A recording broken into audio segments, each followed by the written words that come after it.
This is Richmond, California. 306 confirming 1331. The industrial city of 100,000 people has consistently ranked among the 10 most violent in America, with vicious cycles of gunplay between warring neighborhoods that have claimed hundreds of lives. 19-year-old Kamari Ridgel used to be a trigger puller. I was one of the guys who was doing a lot of the shootings out here in Richmond after my cousin Pooney got shot. A drug dealer at 12, he was jailed for carrying an assault rifle to school at 13, living fast and loose until 4 years ago, when a hail of bullets finally caught up with him. One of his own cousins had set him up. I got shot on 5th and Silver 22 times. I think one of the hardest things for me was to let it go. You know, I can say if I was shot and I was able to walk, I would never let it go. The streets of Richmond, we probably wouldn't even be talking right now. I'd probably be on somebody's corner shooting at them. But on leaving the hospital, he was won over by agents from the Office of Neighborhood Safety, a city-run program that is taking some very unusual steps to prevent gun violence. Among them, building personal, high-maintenance relationships with some of Richmond's most dangerous young men, helping them find jobs and counseling them right here at City Hall. But what's really raising eyebrows, over an 18-month period, the ONS offers these men cash, up to $1,000 a month, in exchange for better behavior. All it takes is communication. And somebody... Program Director Devone Bogan says that when the city first hired him in 2007, desperate times called for drastic measures. Take me back to the moment when it crystallized in your mind just how these various parts of the program would be put together. Law enforcement believed that 70% of the firearm assaults in the year 2009 were committed maybe by 17 people. I'm going, wait a minute, 17 people responsible for 70% of 45 homicides and 200 plus firearm assaults? Wow, we can wrap our arms around that. If I can just engage the 17 people in a different way, that could have a significant impact on the narrative of what's really going on in the city of Richmond. To qualify for the stipend, fellows must draw up a life map in which they set goals for the future. After 6 months in the program, they can receive up to $1,000 each month if they prove they are working towards their goals, or nothing if they start slipping. I wrote some dollar checks. I mean, some of these cats got $1, $2, $3 because that's what they did. They did nothing. While a chance to make some extra money might grab a young offender's attention, Bogan insists it's the tough love shown by his staff, many of whom are ex-convicts from Richmond streets, that keeps them coming back. I think these young men are literally dying for relationship. Positive, healthy relationship. They're dying as a result of despair and a lack of hope. And what these relationships do, what this agency is all about, is dealing and delivering large doses of hope. Our theory of change is simple. I want them to desire to live. The numbers seem to back him up. Since the launch of ONS 7 years ago, Richmond has experienced a 66% drop in homicides. Last year, there were 16 murders, the lowest total in more than 3 decades. Firearm assaults are down in Richmond. Homicides are down in Richmond. Is the ONS responsible? No, I'm going to tell you, these young men are responsible. We are helping to create the conditions for their success, but they are ultimately responsible. City officials and criminal experts say that multiple factors have helped reduce gun violence. In recent years, changing demographics and lower unemployment have contributed to a drop in serious crime in cities across California. But they agree that incentive-based outreach programs have achieved what decades of heavy-handed law enforcement did not. This culture is fixated on punishment and control as the way in which we deal with crime and other problems. I mean, it's essentially a military solution. The research has been clear that it doesn't work very well. Barry Chrisberg is a criminologist at the University of California, Berkeley. Historically, he says, Richmond's high crime rates are rooted in severe poverty, isolation, and dim prospects for growth. We don't just want to be randomly going out and doing enforcement action. We want it to be focused on the right people at the right time for the right reasons. Alwyn Brown is Richmond's deputy chief of police. While he credits better police staffing and community engagement, the 30-year veteran says outreach programs like the ONS are part of the full court press that has made Richmond safer. We're part of the justice community, so I mean, we do have, the whole incarceration piece that's in our back pocket. But we also like to persuade, young people to choose a different path and to persuade them to take advantage of services that can be offered. Somebody says to you, my goodness, the ONS is actually paying criminals. I can't speak for ONS, but I would tell you that they would probably say that their cause is higher. And when it comes to human life, can you really put a dollar value on that? Are you saying that you do give them latitude because you understand the delicate nature of what it is they have to do? Absolutely. Yes, absolutely.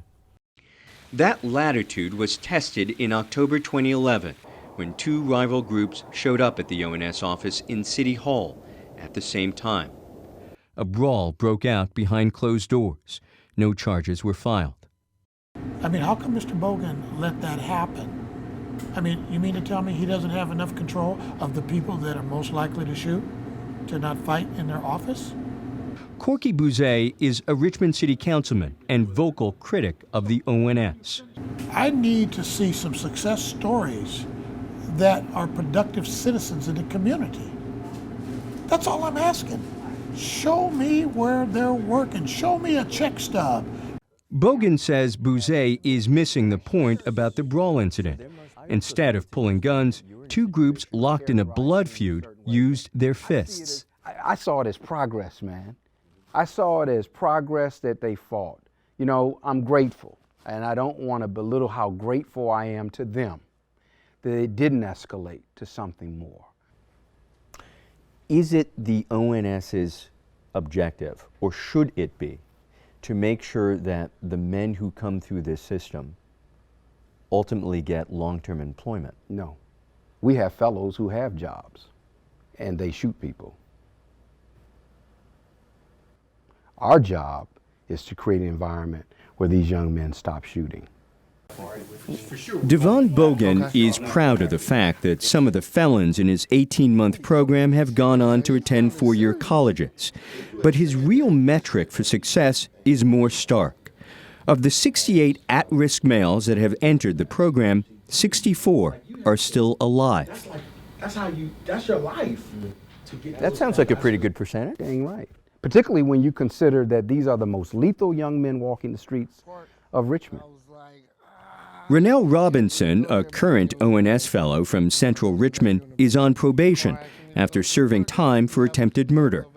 Thanks to the ONS, he now works as a custodian at City Hall, earning $13 an hour. It's steady work, but for a so-called shot caller who used to make big money selling drugs, going legit can be a come-down. Are you ever back on the streets, hustling at all? Hey, it's been times I thought about going back, quite a few times, but nah, it's not worth the pain and suffering that you put your family and yourself through. This is the street that I'm originally from. Robinson says his situation is made harder by the strict terms of his probation, forbidden to go back to his home neighborhood where authorities believe he's likely to get back into trouble. He must navigate areas controlled by hostile groups. It's like basically like I'm still in jail, out of jail, because they limited me where I could go. But ONS offers some fellows the opportunity to travel outside of Richmond. With support from private donors, Fellows have ventured as far as New York, Dubai, and Cape Town. There's just one caveat. To take part, the men must agree to travel with a rival. In May, Ronell, a native of central Richmond, took a day trip up the Northern California coast with Rashid Shepard from the rival South Side. They were accompanied by Sam Vaughn, a popular ONS agent who spent 7 years in San Quentin prison. Before the two men signed on with the ONS, they might have drawn guns in the street. It's like gladiators, And you see Like gladiators. basically. Yeah, Try to take each other out and be the king. In their travels beyond the red lines of Richmond, the pair has learned they have more in common than not. We got together, and it was like we was folks, like we was partners, like we was cool, chilling in a room together, chilling. You know what I mean? You discovered that someone from Central and somebody from South Richmond could actually get along. Cause at the same time, we all men. We all most men like the same things basically. Women, sports, having fun, being able to enjoy themselves. Yeah. Would you consider Rashid a friend now? I mean, we cool. I wouldn't, like he know, like I know, we not friends. You're not friends? We associates. Yeah, like, we cool. Like we cool. Like we know, it's a different type of understanding between me and him. Yeah. In all honesty, all we do is just try to expose them to life. Not the little microcosm that they live in, but the globe, everything that it has to offer, the good, the bad, the ugly, but just let them experience it so that they have more options to choose from. Start using some critical thinking skills instead of just being a robot and doing exactly what they think they're supposed to.